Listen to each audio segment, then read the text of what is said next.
ओहो, ये क्या कितनी देर से चल दूरभाषण पर खेल खेलने में लगी है। दूरदर्शन की आवाज भी ठीक से सुनाई नहीं दे रही है। बेटा, कब से चल दूरभाषण चला रहे हो? मुझे कुछ भी सुनाई नहीं दे रहा है। माँ, अभी तो मैं खेल रही हूँ, थोड़ी देर बात कर लूँ। पापा क्या कर रहे हैं? अरे क्या हुआ? मेरा एक दोस्त आज ही दुबई से आया है। मैं तो उससे चल दूरभाषण पर बात कर रहा हूँ। देखो जरा, एक छत, एक घर और उसमें 4 सदस्य, चारों अलग अलग कोनों में व्यस्त है। किसी को किसी के लिए समय ही नहीं। बच्चों, जरा इधर तो आना। ये यार, तुम सुन भी रही हो क्या?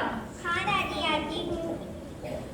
देखो, आप सभी अपने अपने चल दूरदर्शन और खेलने में व्यस्त हो। एक दूसरे के लिए तो समय ही नहीं है। दादी, मुझे खेलना है, मैं जा रही हूँ। हाँ हाँ, मुझे ही बहुत काम है, मैं चलता हूँ। मैं चाय लाती हूँ। ये आजकल के बच्चे भी ना।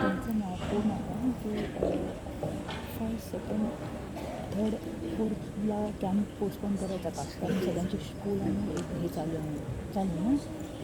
आज का युग डिजिटल है। चल दूरभाषी यंत्र दूरदर्शन अंतर्जाल, हर हाथ में बटन है। दिलों के बीच दूरी बढ़ गई है। पर महाराष्ट्र का एक गांव इस हालत में चुनौती देता है। नाम है वडगांव। आइए देखते हैं एक अनोखा दृश्य। एक गांव, एक भोपू और बदल गई सोच। बेटा, हमारी समस्या का समाधान मिल गया। क्यों ना हम इन सबको इस गांव लेकर चले? हाँ पिताजी, ये बहुत अच्छा सुझाव है। चलिए चलते हैं।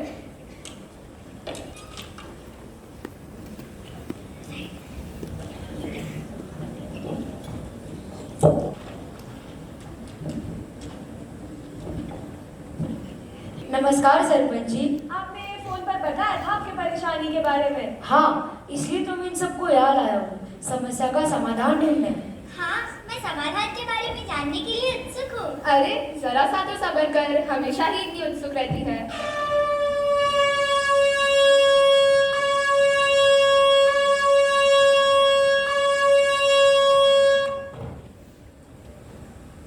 सरपंच जी, यह भोपू किस लिए बजा और इसके बजते ही अचानक इतना बदलाव कैसे आया? बेटा, महामारी के वजह से लगे पूर्णबंदी और उसके बाद आभासी कक्षा के कारण बच्चों के विद्यालय खत्म होने के बाद भी लंबे समय तक चल दूरभाषण पर रहने लगे हैं, जबकि माता पिता के दूरदर्शन देखने के घंटे बढ़ गए हैं। हाँ, मुझे याद है जब वास्तविक कक्षा फिर शुरू हुई थी तो शिक्षकों ने महसूस किया कि बच्चे आलसी हो गए हैं, पढ़ना लिखना नहीं चाहते और ज्यादातर अपने चल दूरभाषण पर ही लगे रहते हैं। सही कहा आपने, इसलिए तो सरपंच जी ने डिजिटल विचरण का विचार सामने रखा। मैंने पहले 1.5 घंटे का सुझाव दिया था। शुरू में थोड़ी हिचकिचाहट थी क्योंकि लोग सोच रहे थे कि क्या चल दूरभाषण और दूरदर्शन से दूर रहना मुमकिन है, पर मैंने उन्हें समझा कि डिजिटल साधन जरूरी है, लेकिन उसका ज्यादा इस्तेमाल हमारे बच्चों का भविष्य छीन रहा है। इसीलिए मैंने एक सुझाव दिया कि हर रात 7 से 8:30 बजे तक डिजिटल विषयहरण करें। उसके बाद स्वतंत्रता दिवस पर हमने महिलाओं की ग्राम सभा बुलाई और एक भोपू खरीदने का फैसला किया। फिर आंगनबाड़ी सेविकाएं, ग्राम पंचायत कर्मचारी और सेवानिवृत्त शिक्षक घर घर जाकर डिजिटल विषयहरण के बारे में जागरूकता फैलाने लगे। भोपू बजने के बाद क्या क्या होता है? लोग क्या क्या करते हैं? गांव वाले डिजिटल विकर्षण से दूर रहकर पढ़ने, पढ़ाई करने, खेलने और परिवार के साथ समय बिताने पर ध्यान देते हैं। हम सब देखना चाहेंगे। क्या नहीं, आइए देखते हैं।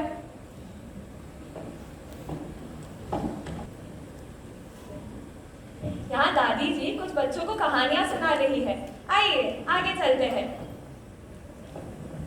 आइए सरपंच जी, हम सब खेती से संबंधित चर्चा कर रहे हैं। गांव में बीज खरीदने के लिए नुक्कड़ पर एक नई दुकान खुली है। मैंने कृषि विभाग में अपने खेत की मिट्टी की जांच करवाई है। आप सब किसान भाई समय का बहुत सही उपयोग करते हैं। जानकारी देने के लिए धन्यवाद। देखिए, यहाँ तो महिला खाना बनाना सिखा रही है।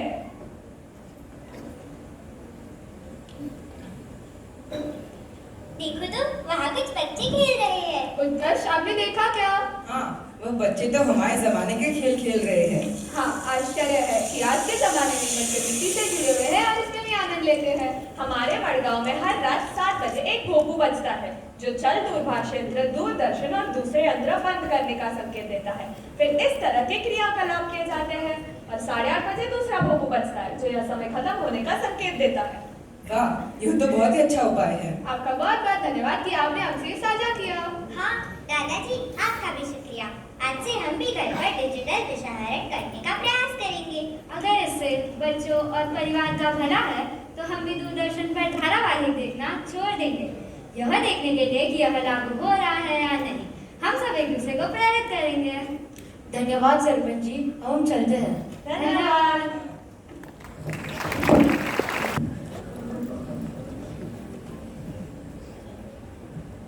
दादी जी, दादाजी सुनो, पता है आज हमारे विद्यालय में स्पिक मैगी के फाउंडर पद्मश्री किरण सेठ जी आए थे। उन्होंने हमें बताया कि वे हर गुरुवार को डिजिटल विषाहरण करते हैं। क्या ऐसा शहरों में भी संभव है? क्यों ना हम भी ऐसा कुछ करें? हाँ, क्यों नहीं।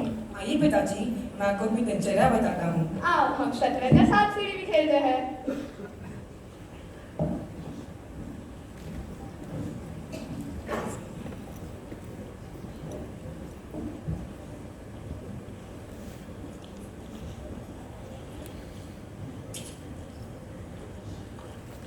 बताइए इससे हमें क्या फायदा हुआ?